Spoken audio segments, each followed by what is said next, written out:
Hey, what's up? I'm finna be doing another video talking about the paradoxes and the contradictions in life.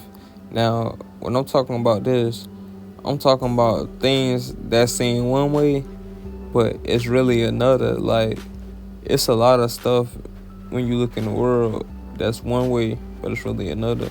Like, for example, like, on one example, if you want independence, you can't even gain independence by yourself. You have to have help from others. So that's a contradiction.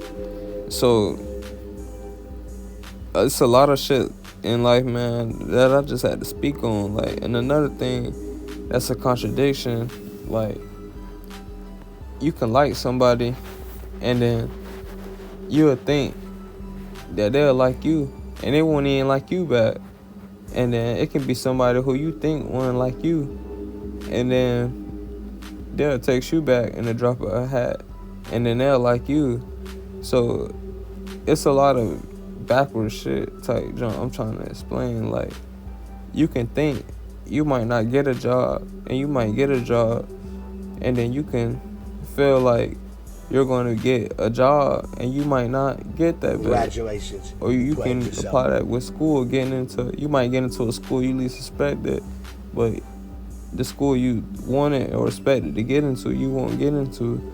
So I feel like life is a walking contradiction. Like, you gotta see it for what it is, but at the same time, you gotta know everything ain't what it is. So it's a yin and a yang to it.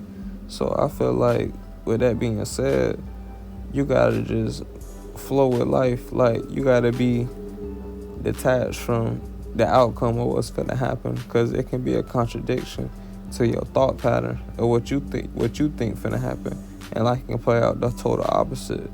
So it's best to not even really think too hard about things and just let them happen. That's why they say, like, when you manifesting, you gotta let a thought go. You can't really think too hard on it, because you can contradict what you're trying to get, and you can manifest the opposite. So boom. So it's just a lot of walking contradictions out here, man. And I'm just trying to, like, raise your awareness on it and make you see that shit. Like, it's so much shit out here, like, that's one way, and it's another prime contradiction, like, with the election and the shit. Like, Biden, son, doing all that shit, he let him out and go free. But I mean, but I'm not on either side and talking politics, because Trump, he let out a whole lot of, like, rappers and other people too and shit. So I'm not on either side when we talk about politics. I'm just saying, like, it's a contradiction. Like, you would think somebody who hold power in a certain position, they'll do one thing, but really they'll do the opposite and be standing for corrupt shit. But you'll think they're supposed to be standing for right shit, but they're not. They standing for flawed shit. So it's like, you really just gotta be, like, emotionally and just detached from, like, the outcome of what you think life finna play out and happen for you, because everything really a contradiction and a paradox to itself. So you can't really take things for what it is. That's basically it. Watch out for a whole lot of contradictions out here, and just walk light and talk right.